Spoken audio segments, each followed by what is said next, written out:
Hello there. Now you may be wondering, why am I making this video? Well, it's an interesting question with an interesting answer. So last time out, I went on a little bit of a tirade about the Captain Britain buff, and it got a bit heated. This is literally the robber confessing in the newspaper, and everybody's just like, it's fine. Yeah, he robbed the bank. Oh yeah, we know. But it's run of the mill at this point, right? He's gotten so good at it, and it's just allowed, that he can put a headline in the paper saying, I'm a complete bastard, and we just nod our heads like, yes, that's okay. It's not okay. Now, after any sort of rant video, I normally expect a couple comments that disagree with my position. But instead what I received, which was quite unusual, was this, and I'm going to have to read it. Right, you ready? In order for the game to exist, it must have a revenue stream. That means players hungry for the new champions. New defenders must withstand CGR, Archangel. Newsflash, nobody runs Archangel anymore. Bullseye, Starkenheart Spider-Man, etc. Next, you need to have counters for the new champions. The champions will be gobbled up by the whales and a year or two later made generally available. This model creates demand that drives sales. The game has always been this way. The balancing act is how to keep enough players that are low spenders in the game while still selling enough to keep the lights on in the company. Brian Grant, the famous free-to-play guy, is gone again. Life may have happened, or he might have felt he was too far behind to compete. 10 years is a stellar lifetime for a game like this, and Kabam should be proud. 300 champions, some of them will be duds to players. Now, although this comment isn't exactly explicit, what is implied is that defenders with unavoidable damage or mechanics that can only be countered by champions that will be released to buy down the line are necessary for Kabam to make money. That is the argument we're going to be dealing with today. Now, I'm not going to name this person, although it was a comment under my last video, so you can just go and see it if you want to. I'm instead going to refer to him as Tim. And actually, sorry, this is post-editing Matty here with an important point. This video is by no means an attack on Tim. Tim, I apologise. I'm just trying to expose the fact that Kabam have misunderstood their own game, and hopefully I can provide feedback that makes this game a better place for everybody. Anybody who goes back to Tim's original comment and says something like, you got rolled, mate, you are not welcome here, and you do not speak for me. Okay, now we can get back into it. And the reason I'm making a video dedicated to responding to Tim is because this comment is absolutely right. 10 years is an absolutely ridiculous lifespan for a Pokemobile video game, and I believe it has another 10 years left in it if Kabam stop releasing multiple unfun defenders that actively discourage players from taking part in PvP content. Kabam have said multiple times that their main aim right now is expanding the player base, growing the number of people who actually engage with the game, not at the top end, but at all levels. Doing this is detrimental to that aim. It is the duty of the content creator to point out when Kabam make mistakes so we can hold them accountable. Comments like these are a problem because they blindly accept the falsehood that defenders must come with unavoidable damage or mechanics that can only be countered by new champions that people can buy down the line in order to generate revenue. It's true that the game has always followed this kind of structure in the past. However, the problem's been made much greater in recent years as defenders have certainly upped the ante in terms of difficulty. So, in today's video, I'm going to do Kabam's job for them. We're going to go through exactly what a defender does, analyse some examples of great defenders that test the player's skill and not their wallet, and then, hopefully, have a go at it ourselves. We're going to design a defender here and now. I hope today that I can teach some of you how defenders work and show you that it really isn't that difficult to do what I'm asking.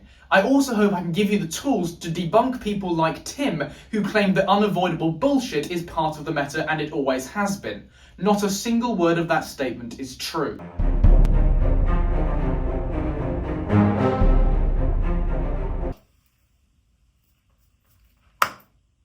How do I look? There are certain champions in this game that we like to call defenders, but what makes a champion defensively challenging? Well, there is about as wide a variety of defenders in the game as I'd like to admit, so we're going to boil it down to two key factors. A defender either reduces the amount of damage the opponent deals to them, or reduces the window for attack without complication. Let's take two examples. Let's take Sasquatch and Spider-Ham. These two champions are about as far removed from each other defensively as it's possible to be. Sasquatch has multiple ways of reducing the damage dealt to him through his protection passives or through regeneration. He also just has a butt ton of health, so you literally deal fewer percentage points to him. Spider-Ham does the same with his taunt, but he also reduces the window for attack by evading and placing power stings on you, so you can't land full combos and you can't throw your specials safely. Sasquatch also reduces the window for attack by going unstoppable rather than Wrath of Tanarak. There are many different types of defenders in the game, but all of them exhibit one of these two things or both. Every single defender in the game exhibits one or both of these attributes. The best defenders in the game exhibit both to the extreme. So you see, if we analyse exactly what a defender is and it does, nowhere in that definition does it say that they need to deal unavoidable damage, and nowhere does it say that they can only be countered by champions that don't exist yet, Captain Britain. It is perfectly reasonable to ask Kabam to avoid both of these factors when designing their champions. While it is true that defenders that rely on hard RPG counters are necessary to move the meta forward and open up design spaces, such as Bullseye or Serpent, it's not true that this has to be the case every single time. We have had 4 very tough defenders in 2025. We've had 2 in 1 month. Now we've had 3 in 2 months. We've had Arnim Zola, we've had Dark Phoenix, we've had Yelena Belova. Now we've got Captain Britain. All of which relying on very strict RPG counters. You can see that this is simply not necessary. 1 or 2 a year, maybe, if you want to open up design spaces, but 4 in a row in such a short time is simply unnecessary. And Kabam have proven this themselves. Anybody from Kabam who says it is necessary for these sorts of defenders to dominate the meta is just plain wrong. Plenty of champions that have made money for Kabam exist by stretching the skill of the player and not their wallet. Let's have a look at 3 examples now.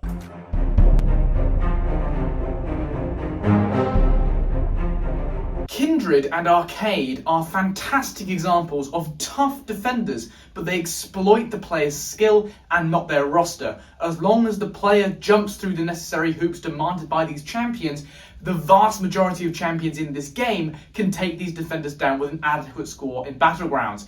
Even if there do exist some RPG counters that make these fights smoother, the player makes the difference. If you don't punish Kindred's SP1 correctly, you get nuked. If you let Arcade throw a heavy in the corner, you get nuked. These are the challenges the player has to navigate to take these fights down safely, and neither of them are in the same unavoidable category as Captain Britain's Safeguard or Neuroshock. Both of these champions were gobbled up by the whales, yet neither of them had unavoidable damage, and neither of them had specific RPG counters released further down the line. They did not fall ill to the same sell a disease, sell the cure pattern that Kabam has become so good at. If you want another example, I'm not joking. Enchantress was this close to being a beautifully designed defender. Her spell system is exactly the sort of thing I'm getting at. It's something the player needs to navigate in the fight and doesn't, very often, result in unavoidable damage. If I had to make a couple changes to Enchantress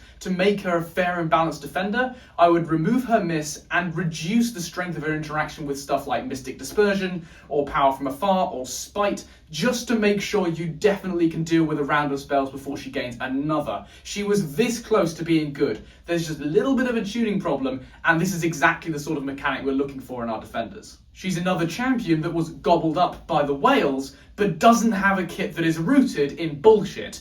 It just produces bullshit. Okay, so now we've covered exactly how defenders work and gone over some great examples of champions that have made Kabam money without worsening people's experience of PvP content. But that's not enough. I'm not stopping there. We're going to do Kabam's job for them if they can't do it themselves. So, part 3 of this video, we're going to be designing a defender here and now. I'm going to do it. I'm going to do it myself. I'll do it myself.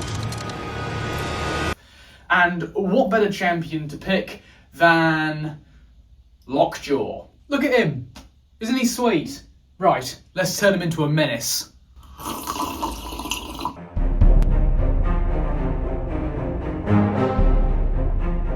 Okay, as a reminder, we want 2 things from Lockjaw as the latest, greatest defender to hit Marvel Contest of Champions.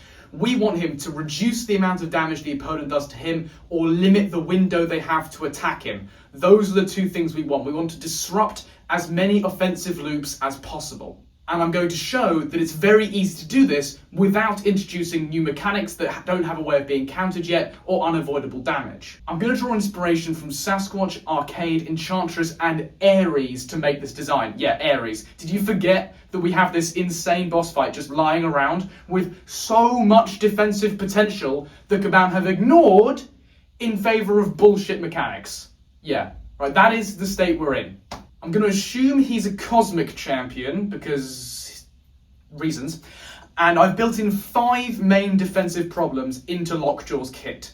Firstly, there is immunities. If you want to build a defender, that is where you start. Lockjaw is immune to Frostbite, Cold Snap, Armor Break, Armor Shatter, and Incinerate. Why? Because this tackles 3 very obvious offensive options, and we want them to be out of the picture. That takes away Kushala, Kate Bishop, and Deathless Thanos right there and then. Immunities are a really simple way of taking away a bunch of champions from the equation without disadvantaging the attacker. Now we're going to come to the bit about Enchantress. On fight start, Lockjaw is going to gain an evade charge. This gives him a 100% chance to evade all light, medium and special attacks, and only goes away once he's been knocked down 3 times. Again, you're stalled at the start of the fight. You cannot get straight into your rotation. You have to knock him down with heavy attacks and maybe even deal with a special attack before you can get cracking. On activation of Lockjaw's SP1, the Dexterity Mastery can no longer be used to dodge attacks. This is where Ares comes in, and I have a set selection of actions that we need to perform in order to avoid this attack. So,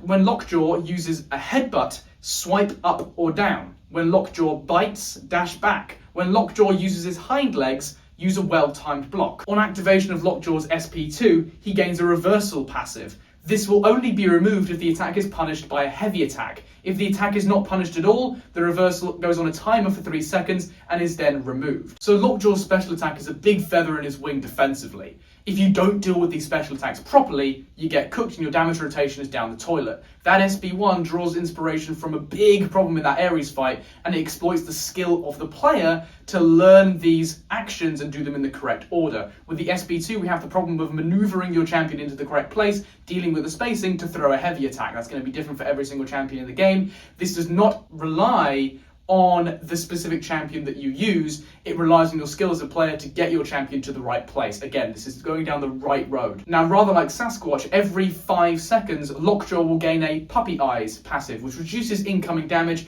by 5%. These stack indefinitely and are only removed when the opponent punishes 3 of Lockjaw's special attacks, again, reducing the damage the opponent can deal to him. Now, lastly, rather like Arcade, Lockjaw's corner is the Naughty Step.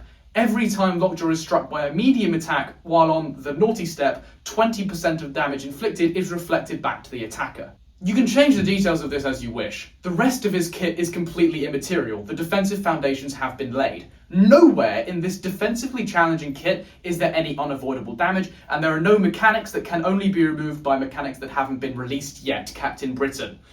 Nowhere on here is any bullshit. This is a more coherent defensive kit than any of the 4 defenders released in 2025, and it took me 20 minutes. Furthermore, there's nothing about this kit that restricts design space. This kit opens up a lot of avenues for design. What about a root immune champion? What about a mystic character that can damage reflect? There are plenty of places you can go with this, guys, without completely fucking people over. I'm only going to say this once. You do not need unavoidable damage and mechanics that require new champions to overcome to open up design space. To say the contrary is a lie. Tim, apologies for making this video. Again, I do not want this to be an attack on you. I hope you've learned something from this video, and now you can see how Kabam's design philosophy is harming the game. And also, just a side note, I would absolutely love to see a fucking Lockjaw in the game. I don't care if he's dog shit. I will take him to 7-star rank 5 Sig 200. But anyway, that just about wraps up the most complicated edit of my life. Go away.